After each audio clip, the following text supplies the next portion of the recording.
Welcome to study zone. दोस्तों, प्रेम कुमार की तरफ से आप सभी लोगों को नमस्कार, अभिनंदन, सलाम, वालेकुम सलाम, सत श्री अकाल। दोस्तों, वीडियो को ज़्यादा से ज़्यादा लाइक, शेयर और स्टडी जोन पीसी को सब्सक्राइब करें। दोस्तों, जिन व्यक्तियों ने अभी तक मेरे चैनल को सब्सक्राइब नहीं किया है, उन व्यक्तियों से अनुरोध है कि वे सब्सक्राइब का बटन, रेड बटन पर क्लिक करें और बगल वाली बेल आइकन घंटी पर क्लिक करें, जिससे नोटिफिकेशन प्राप्त हो सके और मेरे आने वाले तमाम ज्ञानवर्धक वीडियो का लाभ उठा सकें।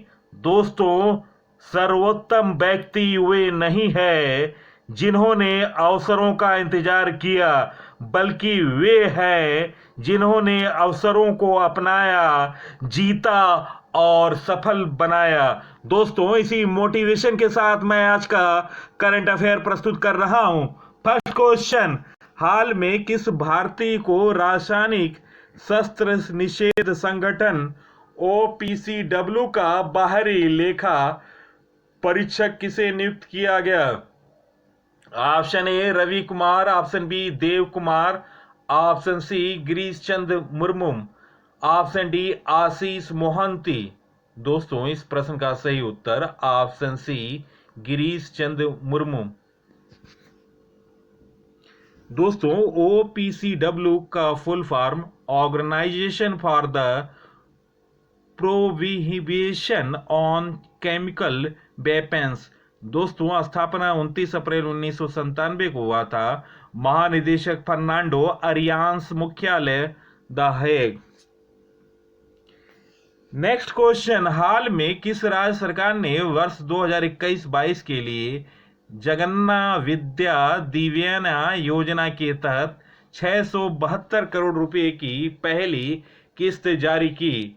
Option A Madhya Pradesh, option B Uttar Pradesh, option C Andhra Pradesh, option D Tamil Nadu. दोस्तों, इस प्रश्न का सही उत्तर ऑप्शन सी आंध्र प्रदेश। हाल में आंध्र प्रदेश सरकार ने वर्ष 2021-22 के लिए जगन्ना विद्या दिवेना योजना के तहत 672 करोड़ रुपए की पहली किस्त जारी की। आंध्र प्रदेश के मुख्यमंत्री YS जगनमोहन रेड्डी ने हाल में वर्ष 2021-22 के लिए जगन्ना विद्या दिवेना योजना के तहत 672 करोड़ रुपए की पहली किस्त जारी की। दोस्तों, इससे 10.88 लाख छात्रों की फीस प्रतिपूर्ति की जाएगी। दोस्तों, अब तक कुल 4,879 करोड़ रुपए जगन्ना विद्या दिवेना योजना के तहत वितरित किए जा चुके हैं। दोस्तों, जगन्ना विद्या दिवेना योजना का मुख्य उद्देश्य उन सभी छात्रों को छात्रवृत्ति प्रदान करना जो वित्तीय बोझ के कारण अपनी फीस का भुगतान करने में सक्षम नहीं है। नेक्स्ट क्वेश्चन, ऊर्जा रूपांतरण सूचांक 2021 में 115 देशों की सूची में भारत किस स्थान पर है? Option A 110, option B 105, option C 95, option D 87। दोस्तों, इस प्रश्न का सही उत्तर ऑप्शन डी 87।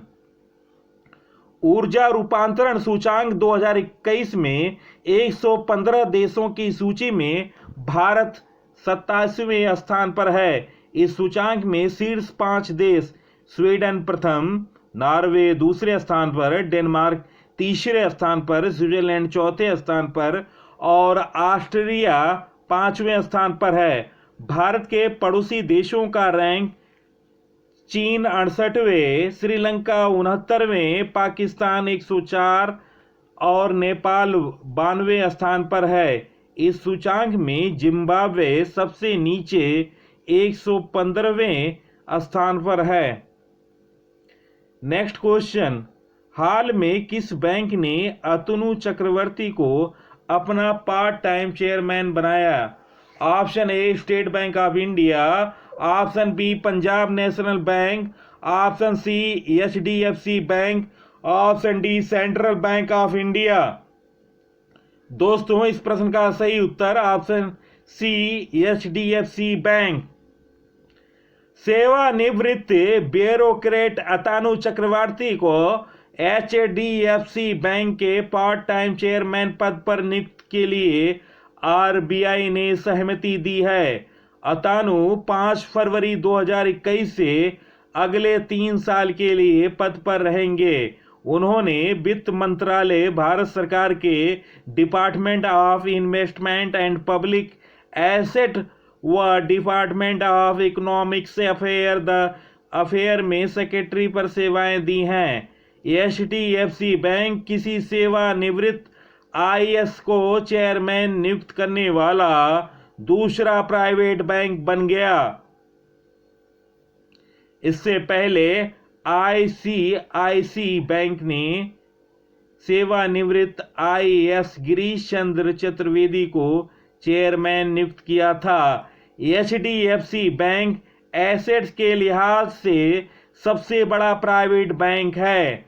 इसकी स्थापना 1994 में मुंबई में हुई थी। एचडीएफसी बैंक में वर्ष 2000 में टाइम्स बैंक और वर्ष 2008 में सेंचुरियन बैंक ऑफ पंजाब का विलय हुआ था। दोस्तों ये हैं अतनु चक्रवर्ती। नेक्स्ट क्वेश्चन, विश्व टेबल टेनिस चैंपियनशिप 2021 का आयोजन कहां होगा? Option A Mumbai Bharat, option B Beijing चीन, option C Houston America, option D Tokyo Japan. दोस्तों इस प्रश्न का सही उत्तर ह्यूस्टन अमेरिका। विश्व टेबल टेनिस चैंपियनशिप 2021 का आयोजन ह्यूस्टन अमेरिका में होगा। आईटीटीएफ का पूरे विश्व में टेबल टेनिस खेल आईटीएफ रेगुलेट करता है। आईटीटीएफ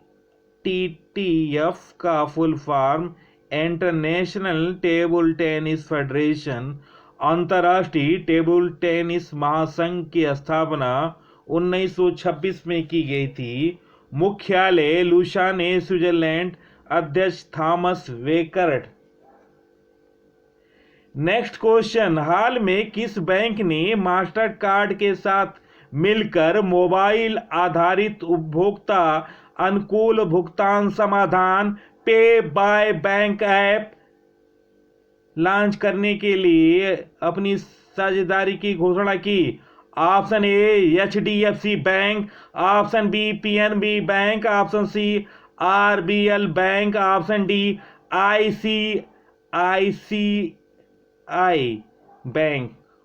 ऑप्शन सी इस प्रश्न का सही उत्तर आरबीएल बैंक। दोस्तों हाल में आरबीएल बैंक ने मास्टर कार्ड के साथ मिलकर मोबाइल आधारित उपभोक्ता अनुकूल भुगतान समाधान पे बाय बैंक ऐप लॉन्च करने के लिए अपनी साझेदारी की घोषणा की। बढ़ी हुई सुरक्षा प्रदान करने के लिए पे बाय बैंक यह सुनिश्चित करता है कि बैंक ग्राहक की भुगतान साख कभी व्यापारी के सामने न आए, जिससे लेन देन पूरी तरह से सुरक्षित हो। दोस्तों आरबीएल बैंक की स्थापना अगस्त 1943 में हुई थी। मुख्यालय Mumbai. MD and CEO Vishwavir Ahuja. Master card का मुख्यालय न्यूयॉर्क, संयुक्त राज्य अमेरिका। अध्यक्ष हैं मास्टर कार्ड के Michael Maybach. Next question, rating agency care rating ने वित्त वर्ष 2021-22 के लिए भारत की जीडीपी ग्रोथ रेट के अनुमान को घटाकर कितना कर दिया? Option A 13.5%, option B 12.5%, option C 10.2%, option D 9.5%। दोस्तों इस प्रश्न का सही उत्तर ऑप्शन सी 10.2%। नेक्स्ट क्वेश्चन, किस शहर को 2021 के लिए विश्व पुस्तक राजधानी World Bank World Book Capital घोषित किया गया? दोस्तों, option A Dubai, option B London, option C New York, option D Tbilisi. दोस्तों, इस प्रश्न का सही उत्तर तिबिलिसी वर्ल्ड बुक कैपिटल की राजधानी घोषित किया गया है। नेक्स्ट क्वेश्चन, हाल में आरबीआई के किस पूर्व गवर्नर का कोविड के कारण निधन हो गया? Option A H R Khan, option B R Gandhi, option C Y V Reddy, option D M Narasimhan. दोस्तों, इस प्रश्न का सही उत्तर एम नरसिम्हन। दोस्तों, आरबीआई की स्थापना 1935 में हुई थी। इसका मुख्यालय मुंबई है और इसके वर्तमान गवर्नर शक्तिकांत दास हैं। दोस्तों, रिजर्व बैंक के अब तक जितने गवर्नर हुए हैं उनके बारे में मैं आपको जानकारी प्रस्तुत कर रहा हूं। दोस्तों, पहले रिजर्व बैंक के गवर्नर थे सर ओसबोर्न, जिनका कार्यकाल 1 अप्रैल 1935 से लेकर 30 जून 1937 तक था। दूसरे थे सर जेम्स ब्रेड टेलर, 1 जुलाई 1937 से लेकर 17 फरवरी 1943 तक इनका कार्यकाल था। तीसरे थे सर सी डी देशमुख, 11 अगस्त 1943 से लेकर 30 जून 1949 तक। चौथे रिजर्व बैंक के गवर्नर थे सर वेनेगल रामाराव, 1 जुलाई 1949 से लेकर 14 जनवरी 1957 तक। पांचवें थे के जी अम्बेगोआकार। दोस्तों, इनका कार्यकाल 14 जनवरी 1957 से लेकर 28 फरवरी 1957 तक था। छठे थे एच वी आर आयंगर, 1 मार्च 1957 से लेकर 28 फरवरी 1962 तक इनका कार्यकाल था। सातवें पीसी भट्टाचार्य, 1 मार्च 1962 से लेकर 30 जून 1967 तक इनका कार्यकाल था। आठवें रिजर्व बैंक के गवर्नर थे एल के झा, 1 जुलाई 1967 से लेकर 3 मई 1970 तक इनका कार्यकाल था। नौवें थे बी एन आदरकार, इनका कार्यकाल था 4 मई 1970 से लेकर 15 जून 1970 तक। 10वें थे एस जगन्नाथन, 16 जून 1970 से लेकर 19 मई 1975 तक इनका कार्यकाल था। 11वें थे एन सी सेन गुप्ता, 19 मई 1975 से लेकर 19 अगस्त 1975 तक इनका कार्यकाल था। 12वें भारत के रिजर्व बैंक के गवर्नर थे के आर पुरी। दोस्तों, इनका कार्यकाल था 20 अगस्त 1975 से लेकर 2 मई 1977 तक। 13वें एम नरसिम्हन, जिनका हाल में निधन हो गया, इनका कार्यकाल था 3 मई 1977 से लेकर 30 नवंबर 1977 तक। 14वें डॉक्टर आई जी पटेल, इनका कार्यकाल था 1 दिसंबर 1977 से लेकर 15 सितंबर 1982 तक। 15वें भारत के रिजर्व बैंक के गवर्नर थे भारत के भूतपूर्व प्रधानमंत्री डॉक्टर मनमोहन सिंह, 16 सितंबर 1982 से लेकर 14 जनवरी 1985 तक। दोस्तों, डॉक्टर मनमोहन सिंह 15वें भारतीय रिजर्व बैंक के गवर्नर थे। 16 सितंबर 1982 से लेकर 14 जनवरी 1985 तक इनका कार्यकाल था। 16वें ए घोष, 15 जनवरी 1985 से लेकर 4 फरवरी 1985 तक इनका कार्यकाल था। 17वें भारतीय रिजर्व बैंक के गवर्नर थे आर एन मल्होत्रा, 4 फरवरी 1985 से लेकर 22 दिसंबर 1990 तक। 18वां एस वेंकट रमन। दोस्तों, इनका कार्यकाल था 22 दिसंबर 1990 तक, 90 से लेकर 21 दिसंबर 1992 तक। 19वां भारतीय रिजर्व बैंक के गवर्नर थे सी रंगराजन, 22 दिसंबर 1992 से लेकर 21 नवंबर 1997 तक। और 20वां भारतीय रिजर्व बैंक के गवर्नर थे डॉक्टर बिमल जालान। 22 नवंबर 1997 से लेकर 6 सितंबर 2003 तक इनका कार्यकाल था। 21वां डॉक्टर वाई वी रेड्डी, 6 सितंबर 2003 से 5 सितंबर 2008 तक इनका कार्यकाल था। 22वां डी सुब्बा राव, 5 सितंबर 2008 से लेकर 4 सितंबर 2013 तक इनका कार्यकाल था। 23वां रघुराम राजन, 5 सितंबर 2013 से लेकर 4 सितंबर 2016 तक इनका कार्यकाल था।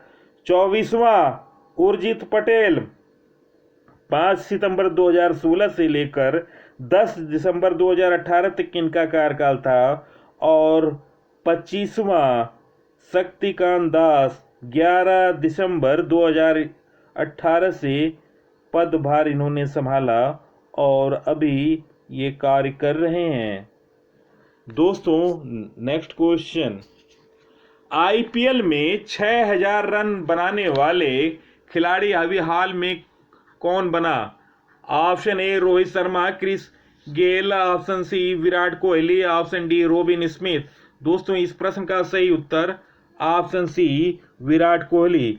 आईपीएल में 6000 रन बनाने वाले पहले खिलाड़ी विराट कोहली बने।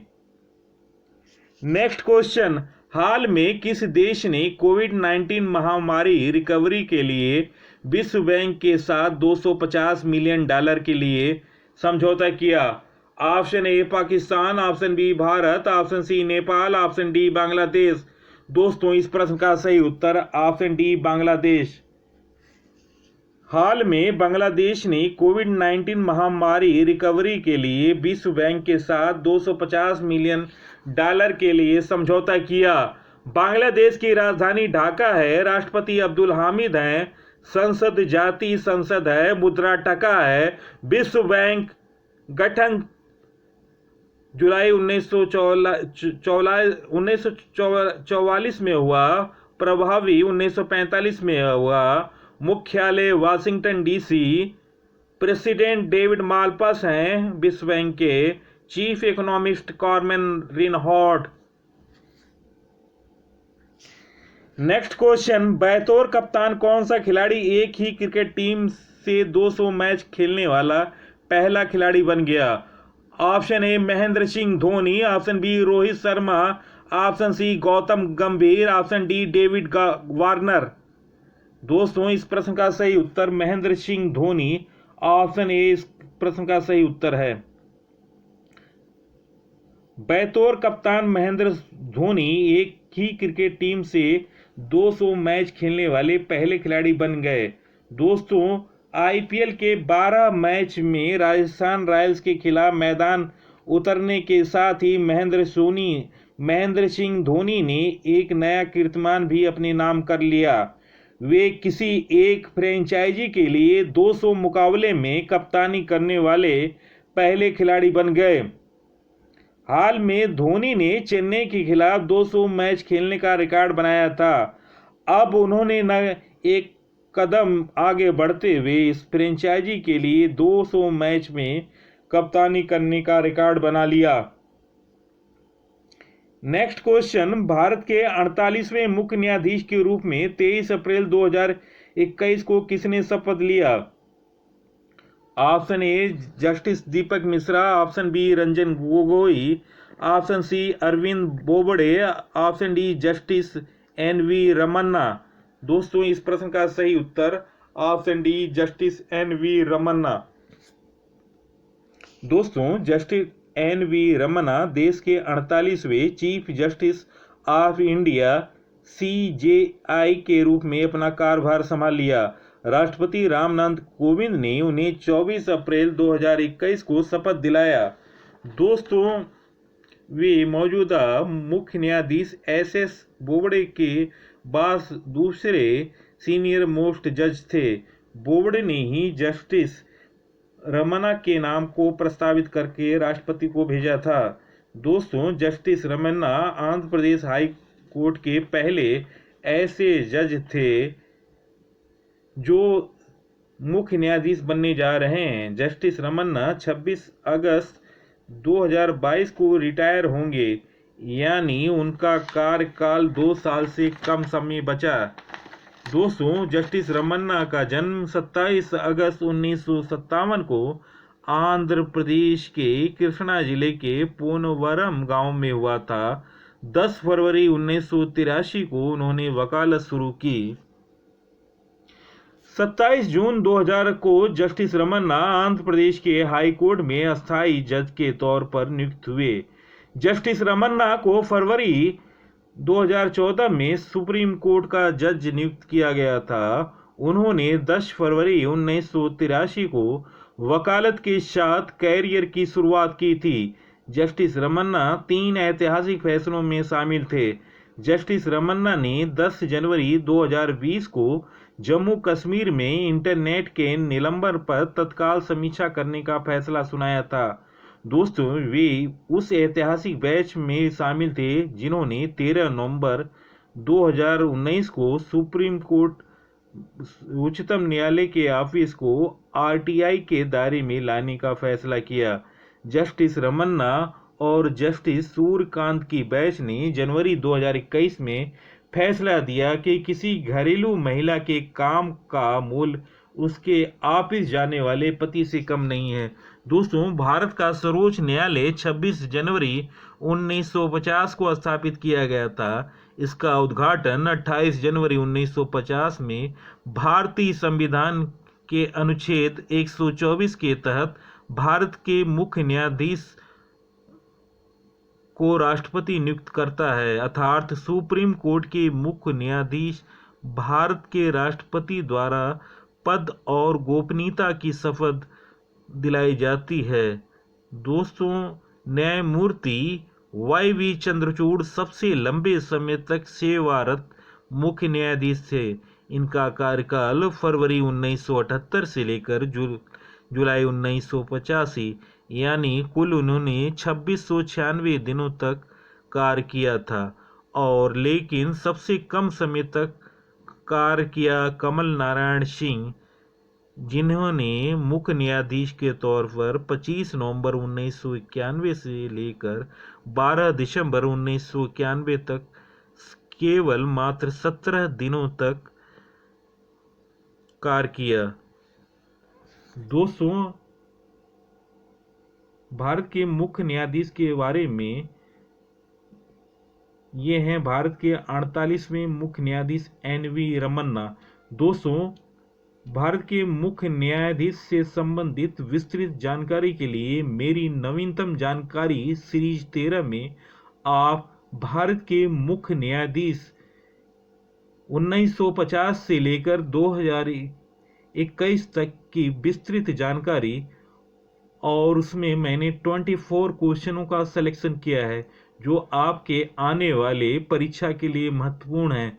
दोस्तों, वह वीडियो आप अवश्य देखिएगा। दोस्तों, मैं डिस्क्रिप्शन में उसका लिंक रखूंगा, आप डिस्क्रिप्शन में जाकर लिंक पर क्लिक करके देखिएगा। दोस्तों, वीडियो देखने पर बहुत बहुत धन्यवाद। दोस्तों, वीडियो को ज़्यादा से ज़्यादा लाइक, शेयर और स्टडी जोन पीसी को सब्सक्राइब करें। नवीनतम जानकारी, नवीनतम अपडेट के लिए स्टडी जोन पीसी को सब्सक्राइब करें। नमस्कार।